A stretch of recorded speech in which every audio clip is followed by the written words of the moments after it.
Sir, one of the very basic concept of Sanatana Dharma, what people say is VarnaAshrama Dharma. When you were talking about how do we link the Vayuktika Dharma with the Samaja Dharma, there comes a concept of VarnaAshrama Dharma, especially Varna with its bad understanding and calling it caste, or a lot of a great fault line has been developed. So, what is your opinion about VarnaAshrama Dharma? Is it relevant today?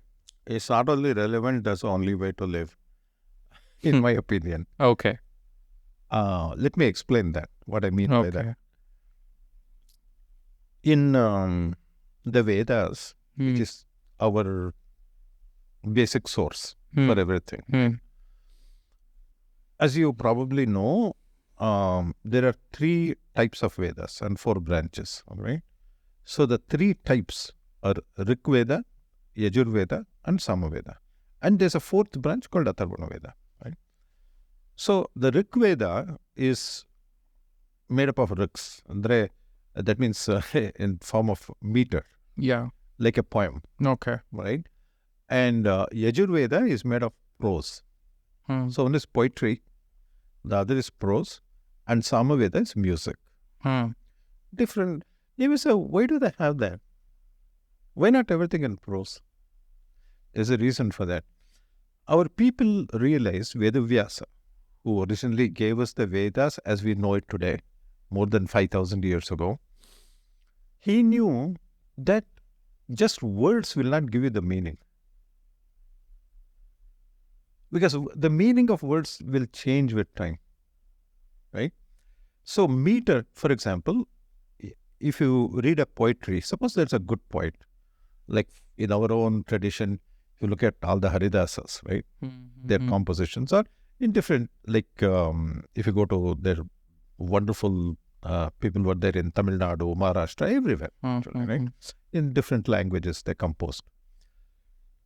When you sing that song, the meaning you get is very different from if you just read it as prose. Very famous song in Kannada, if you say, Krishna ni begana baro. Same thing you said, Krishna ni begane baro. What you understand is totally different.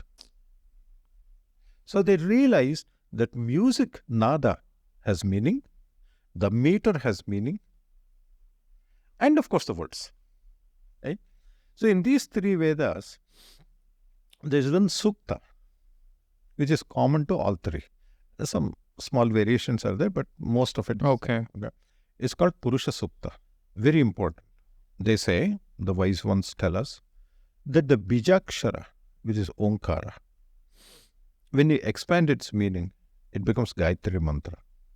When you expand Gayatri Mantra, it becomes Purusha Sukta. When you expand Purusha Sukta, it becomes the 3 Vedas.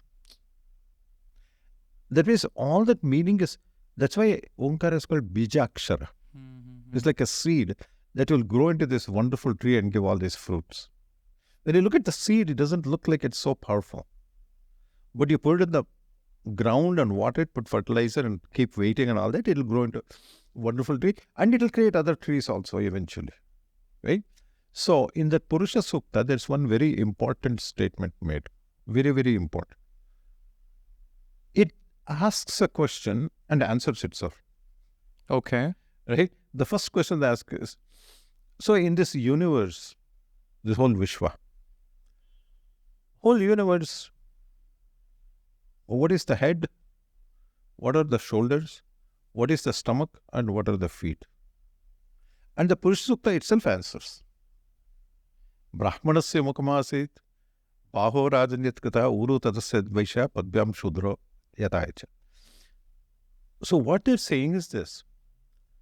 Those people in society, even Sri Krishna says in Bhagavad Gita, Chaturvarnyam Maya Srishta, he says, I created these 4 varnas based on guna and karma. Okay. So don't get confused with jati, like which family you are born or something, right? That doesn't matter. See, people could, because they could not figure out a varna of a person easily, they started using jati about 5,000 years ago. Before that, in the Puranas, everything, there's so many examples, including Valmiki, who wrote Ramayana, right? Who were not born Brahmins at all, right? Okay. So, our traditional thing, now, if we don't use this today, it's not the fault of the theory, it's the fault of the people who are trying to use it. And that we can change, if we can. So, jati is different. I'm not talking about jati. So, if you ask me, by jati, what are you? By birth, what are you? I'll say something, but my father, his father, none of them might have followed that. Like a Brahmana should be only after knowledge. That's it. That's it. Knowledge for the sake of knowledge. But how many so-called Brahmins do that? Yes. So they're not, by definition of VarnaAshrama, because you use that word, they're not Brahmins by VarnaAshrama. So those people who are after knowledge, they just immersed in knowledge. I say nothing else matters to them. Gaining knowledge and spreading knowledge, that's it. They are the Brahmanas. Okay. Okay. Baho Rajan. Raja means Kshatriyas. Okay. The Kshatriyas, they're like in the so in the universe, the Brahmanas, the real Brahmanas by Varna, are the like the head. You may say, why? Why? Because all the Panchajnani, 5 sensory organs are here. Okay. Your eyes, your nose, your mouth, your skin. Of course, skin is everywhere, but taste, everything is here, right? So these are the people who acquire knowledge, right? So the people are acquiring this knowledge, processing them. These are the Brahmanas. The shoulders represent strength in society. So those people who are very strong, very, very strong, and they use their strength to make sure that the weak are protected and there is dharma in society. Those are the Kshatriyas. You may be born in any family, it doesn't matter. Birth is irrelevant. It's your nature that is important. Okay. Your personal dharma. Same Sri Krishna in the same Bhagavad Gita also says, Swadharme nidhanam shreyaha paradharmo bhayavaha. So don't go after somebody else. You follow your nature. Even if you die in that, it's fine. Adeshreyas. Swadharme nidhanam shreyaha. Right?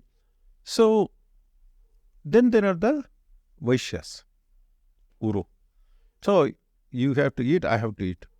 Look, neither of us, I don't think, are qualified to start farming and grow rice, paddy and vegetables and all. If you depend on that, I'll starve. Okay. So there are sections of society who are very good at this. They're very good at growing things, distributing things in society. So those people who are good at that, they're the Vaishyas. We'll come to the most important thing. Pada. So, who are these people we call Shudras? According to the Veda, right? They're like the feet. Everything stands on that. Your head, your shoulder, your stomach is being supported by the feet. And it's these feet that will help you go forward. Okay? If you go ask your father or an older person, when they do puja in the morning, right? They may have something we call Vishnupada. You might have seen that, right? It has a lot of symbols. It represents something. Yes, yes. Have you ever seen anybody doing puja of Vishnu head? No. Shoulders? Not. Just shoulders? Just stomach? But you see the feet, right? Because that's the most important thing. So of these 4 varnas, There's one other thing. In olden days, even now, some people may do it. When you see elders, like suppose you had a grandfather in your house, elderly gentleman or somebody like that. But even shishas would do to their gurus. You might have seen that. They go press their feet. Right? Why they do that is in the feet, on the pada, that is on the bottom of your feet, right? There is a connection from every single organ in your body to a point in the feet. Okay. There's some people who help you, if you have some disease or something, they call it acupressure. Acupressure. So what they do is they don't touch anything, no medicine, nothing. They sit and put pressure on different parts of your feet. Okay. Because that point is directly connected to your, one point is connected to your kidney, one to the heart, so on, eyes, ears, everything. So in other words, in society, Shudras, who are the Shudras? These are people who, anytime if you see somebody, like let's say you're walking on the street, okay? And I'm carrying some heavy bag and you say, oh, this older guy, is carrying this heavy bag, So he comes and says, sir, can I carry your bag for you? That's Shudra. Okay. Shudra mentality is naturally offering your help and service to other people. Okay. That way I feel everybody should be Shudra. That is exactly what the Vedas says. It says, it doesn't matter whether you're a Brahmana, whether you're a Kshatriya, or you're a business guy, Vaishya.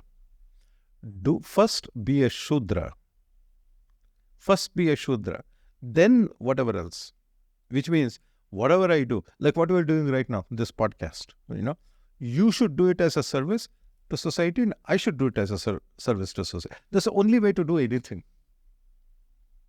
When you do that, I'm a Shudra first and then perhaps a Brahmana, maybe. Right? So, that is our thought process. And we have to do it with that thought process. If in society, we do that, don't get confused with, that's why early on I said there's a difference between Samaj Dharma and Sanatana Dharma. What I'm talking about is Sanatana Dharma. Okay. In Samaja, if we misrepresented that, and some people used it for some personal purpose, don't blame Sanatana Dharma for that. Because this is a very sophisticated thought. Very, very sophisticated. So whatever you do, do it as service. Service to who? Service to him.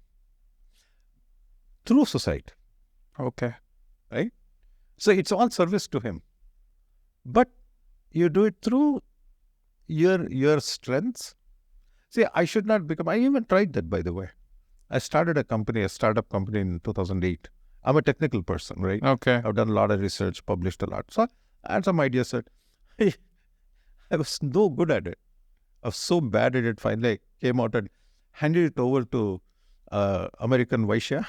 And the company is doing fine. Even now it's doing fine. Okay. Right? I got out of it because I realized this is not my Swadharma.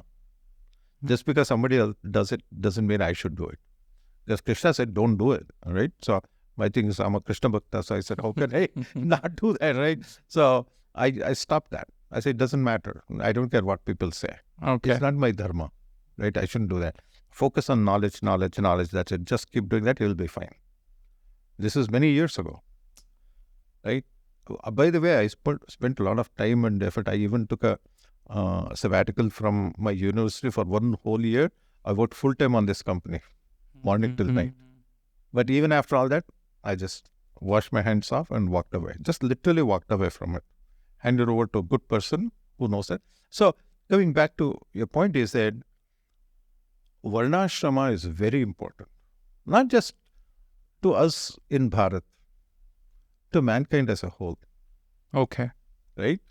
Because can you imagine if all the people in this world, not idealistic, it'll never happen. It'll never happen. But ideally, if we, all of us, do whatever we do as a service to God, And of course, you'll get benefits. These are side benefits like money and all these things, right? But you do it as a seva. That's the key word. And that is our dharma.